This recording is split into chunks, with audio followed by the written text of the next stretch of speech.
మహాలయ పక్షాలు వస్తున్నాయి సెప్టెంబర్ 18 నుంచి అక్టోబర్ 2వ తారీఖు వరకు. సో మహాలయ పక్షాలు పితృదేవత కార్యక్రమాలు చేయడం వల్ల మనకి ఎలాంటి ఆటంకాలు ఉన్నా కానీ అవన్నీ తొలగిపోతాయి అని చెప్పి మన పెద్దలు చెప్తూ వస్తున్నారు. సో స్త్రీ శాపం, అలాగే సర్పదోషం, పితృదేవతల శాంతి, పిండ ప్రదానం, తిలాహోమం ఇలాంటివి ఎలాంటివైనా సరే ఈ సమయంలో చేసినట్టయితే అంతకి అంత అభివృద్ధి చెందుతారు, ఎలాంటి దోషాలు ఉన్నా తొలగిపోతాయి అని చెప్పేసి చెప్తున్నారు. సో కిరణ్ టీవీ ఆధ్వర్యంలో గోకర్ణకి ప్రత్యేకంగా బస్సులు వేయడం జరుగుతుంది.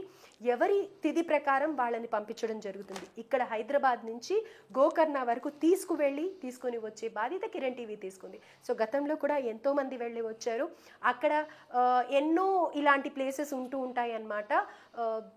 పితృదేవతలకి చేసే కార్యక్రమాలు జరిపించే స్థలాలు. కానీ అన్నిటికంటే కూడా ప్రత్యేకంగా మనం సెలెక్ట్ చేసుకున్న స్థలంలో వాళ్ళు గురువులు ఎవరైతే ఉన్నారో వాళ్ళ తరతరాల నుంచి కూడా ఇది పద్ధతి ప్రకారం, వైదిక శాస్త్ర ప్రకారం ఎలా చేయాలి అనే దాంట్లో వాళ్ళు కరెక్ట్గా చేయించి పంపించడం జరుగుతుంది. ఎంతోమంది అభివృద్ధి చెందారు, వాటి ఫలితాలని చూశారు. కాబట్టి ఇప్పుడు గోకర్ణలో ఆ క్షేత్రం ఎలా ఉంటుంది, అక్కడ ఎలాంటి పూజ జరుగుతుంది అనేది కూడా ఆ వీడియో కూడా ఒకటి పబ్లిష్ చేయడం జరిగింది. ఆ వీడియోలో కూడా చూడొచ్చు.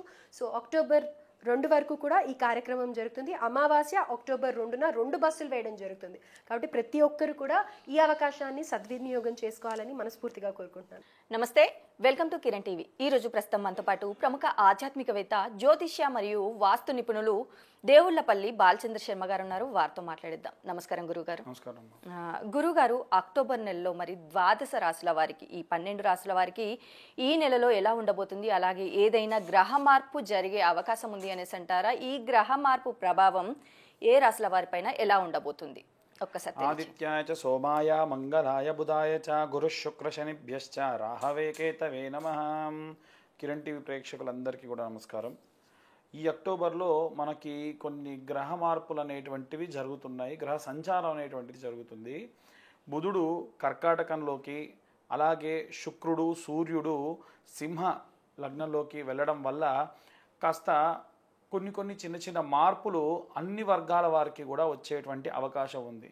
ప్రప్రథమంగా ఈ యొక్క రాసులకు సంబంధించి 12 రాసులలో కూడా విద్య, ఉద్యోగ, వైద్య, ఆరోగ్య, అలాగే గృహిణులకు సంబంధించి వివాహం కోసం ఎదురు చూస్తున్న వాళ్ళు కానీ వీరందరికీ సంబంధించి కూడా కొన్ని కీలకమైనటువంటి మార్పులు మనం ఇప్పుడు చూసుకోవచ్చు.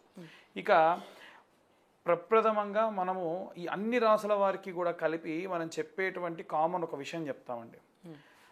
విద్యార్థులు ఎవరైనా సరే కొత్తగా ఏవైనా సరే ప్రాజెక్టులు కానీ, లేకుంటే మీ యొక్క చదువుకునేటువంటి విద్యా సంస్థలు మారాల్సిన అవసరం కానీ, లేకుంటే ఏవైనా సిలబస్లో ఇంకేదైనా అప్గ్రేషన్కి వెళ్ళే వాళ్ళు కానీ, మేము ఇప్పుడు స్క్రీన్ మీద చూపించేటువంటి సరస్వతి యంత్రము అని ఉంటుందండి.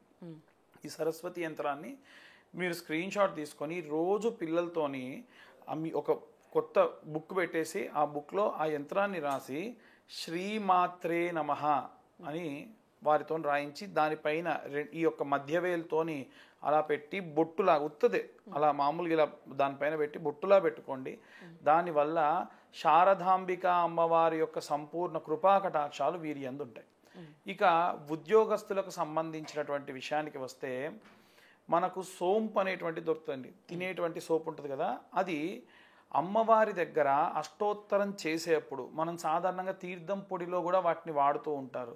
ప్రత్యేకంగా ఈ యొక్క సోంపుని అమ్మవారి అష్టోత్తరం చదువుతున్నప్పుడుగా ఈ నవరాత్రుల్లో లేదా ప్రత్యేకంగా ప్రథమంగా వచ్చేటువంటి పంచమి తిథి రోజున మీరు వీలైతే, ఎందుకంటే మనకి 2వ తారీఖు అమావాస్య దాటి ప్రారంభమవుతున్నవన్నీ కూడా అమ్మవారి నవరాత్రులు ప్రారంభమవుతాయి కనుక అమ్మవారి నవరాత్రుల్లో అమ్మవారి యొక్క అష్టోత్తరం చదువుతున్నప్పుడు ఈ సోంపుతోని అష్టోత్తరం చేయాలి.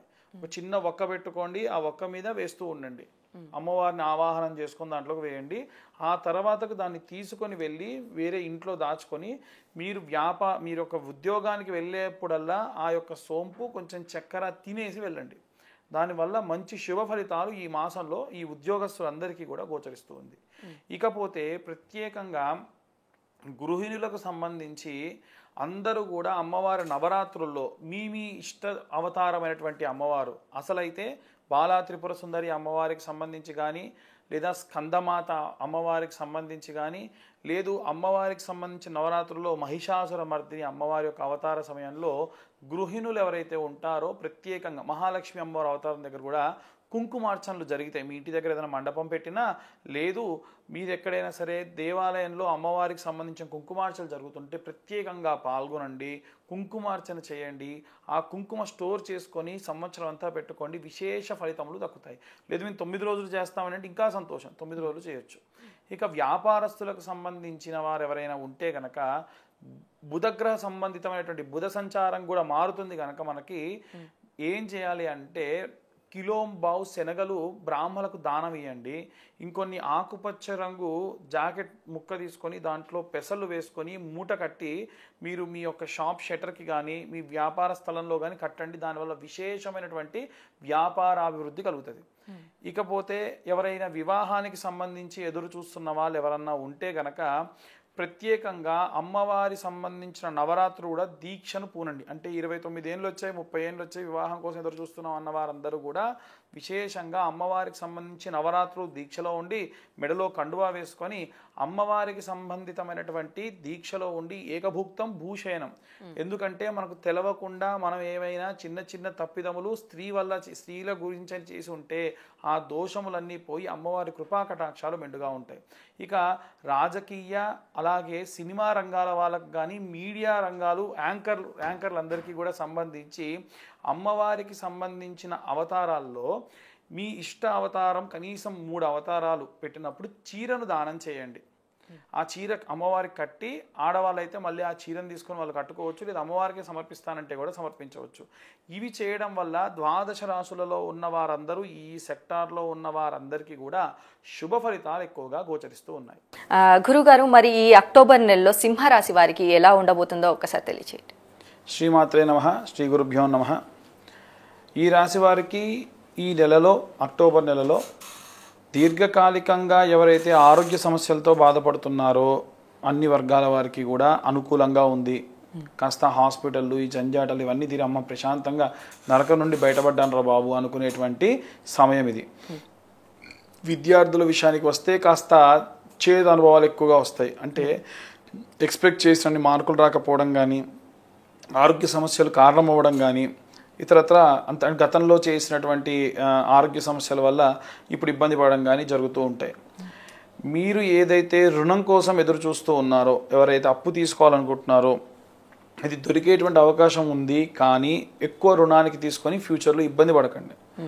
ఎందుకంటే కొంతవరకు మీరు రుణం తీసుకొని ముందు చేయాలనుకున్నటువంటి పనులు మంచిది, కానీ ఎక్కువ మొత్తంలో రుణం తీసుకోవడం వల్ల, ఎక్కువ రుణానికి తీసుకోవడం వల్ల ఇబ్బంది పడేటువంటి అవకాశం ముందు నెలల్లో అధికంగా ఉంటుంది. ఇక ఇంట్లో ఉండేటువంటి స్త్రీలకు సంబంధించిన విషయానికి వస్తే ఆరోగ్య సమస్యలన్నీ కూడా బయటపడినా కొన్ని రకాలైనటువంటి ఎలర్జీస్ ఎక్కువగా ఉంటాయి కొంతమందికి. అంటే కొన్ని పదార్థాలు తింటే పడవు, కొన్ని పదార్థాల వల్ల డస్ట్ ఎలర్జీస్ వల్ల తుమ్ములు బాగా వస్తూ ఉంటాయి. పండగలు కాబట్టి బాగా దులుపుకోవాలి, ఇల్లంతా చేసుకోవాలి, ధూపం వేసుకోవాలి, ఇవన్నీ అనుకుంటూ ఉంటారు. కానీ మీ ఆరోగ్యం సహకరించకపోతే దయచేసి మీరు తినకూడనివి తినకండి, ఈ ధూపం లాంటివి పడకుంటే ముందుకు వెళ్ళకండి. ఎందుకంటే అధికమైనటువంటి ఇబ్బందులు మళ్ళీ ఆరోగ్య సమస్యలు రావడం లాంటివి జరుగుతూ ఉంటాయి. అలాగే ఉద్యోగస్తుల విషయానికి వస్తే మీరు ప్రత్యేకంగా ఉద్యోగస్తులు ఎవరైతే ఉంటారో వారందరూ కూడా బృహస్పతి గ్రహానికి సంబంధించి ప్రదక్షిణ చేయడం ఉత్తమం. స్వామివారికి సంబంధించి నవగ్రహాల్లో సూర్యుడికి ఎడమ పక్కన ఉండేటువంటి గ్రహం. ఈ గ్రహానికి 18 ప్రదక్షిణాలు చేయాలి. చాలా తక్కువ మంది చెప్తారు ఇది 18 ప్రదక్షిణాలని. 18 ప్రదక్షిణాలు చేయండి. అలాగే ఒకవేళ నవగ్రహాలకి కూడా మేము ప్రదక్షిణ చేయాలి అనుకుంటే కనుక మొత్తం 21 ప్రదక్షిణ చేయండి. దాంట్లో 2 ప్రదక్షిణలు అపసవ్య దిశలో చేయండి, 2 ప్రదక్షిణలు అపసవ్య దిశలో చేయండి. మిగిలినవన్నీ కూడా యథాతథంగా అలాగే చేయడం ప్రయత్నం చేయండి. అలా ఇక ముఖ్యంగా వీరు ధరించేటువంటి దుస్తుల విషయానికి వస్తే గనక వీలైనంత వరకు కాస్త అమ్మవారి కుంకుమ రంగులో ఉండేటువంటి వర్ణము ఆడవాళ్ళు ధరించడం మంచిది. మగవాళ్ళైతే కూడా కాస్త బ్రౌన్ కానీ చెక్స్తో ఉండేటువంటి షర్ట్స్ కానీ ధరించడం ఉత్తమము. అలా మంత్రోచ్చారణ విషయానికి వస్తే అమ్మవారికి సంబంధించినటువంటి దుర్గా కవచము అని ఒకటి ఉందండి. శృణో దేవి ప్రవక్ష్యామి కవచం సర్వసిద్ధిదం పఠిత్వా పాఠయిత్వా చ నరో ముశ్చేత సంకట, ఇలా మంత్రం ప్రారంభమవుతుంది. ఈ మంత్రాన్ని వింటూ అమ్మవారి కుంకుమార్చన చేసుకోండి అన్ని వర్గాల వాళ్ళు. అలాగే లేదండి మేము ఈ మంత్రం కాకుండా ఇంకేం చేసుకోవచ్చు, సులువుగా ఉండాలంటే శ్రీమాత్రే నమః, ఓం శ్రీమాత్రే నమః ఈ మంత్రాన్ని ఎంత వీలైతే అంత పఠనం చేయండి. దానివల్ల విశేషమైనటువంటి ప్రతిఫలాలు పొందుతారు. ఇక రాజకీయ సినీ రంగాల వాళ్ళకు సంబంధించినట్టయితే ఈ రాశి వాళ్ళు ప్రత్యేకంగా ఏదైనా అమ్మవారికి సంబంధించిన క్షేత్రములో దర్శనం చేసి అమ్మవారికి సంబంధించి అన్ని సేవలు చేయించండి. కొంతమంది కుదరదు, వాళ్ళు కుంకుమార్చన వరకే చేయించండి. ఇంకొంతమందికి అమ్మవారికి చీర పెట్టగలరు, చేయించండి. మీకు స్తోమత ఉంది, మాకు సమయం ఉంది, మేము వెళ్తామనంటే అమ్మవారి నవరాత్రుల్లో ఏదో ఒక రోజు అమ్మవారికి సంబంధించి అన్ని సేవలు చేయించండి. అభిషేకం దగ్గర నుంచి, కుంకుమార్చన దగ్గర నుంచి, మాల దగ్గర నుంచి, అమ్మవారికి వేసేటువంటి పుష్పమాల దగ్గర నుంచి, అమ్మవారికి ఆ రోజు అవతారానికి ఏమైనా కావాలంటే అవి, నైవేద్యానికి పండ్లు, పూలు, ఆకులు అన్నీ కూడా అమ్మవారికి సమర్పించండి.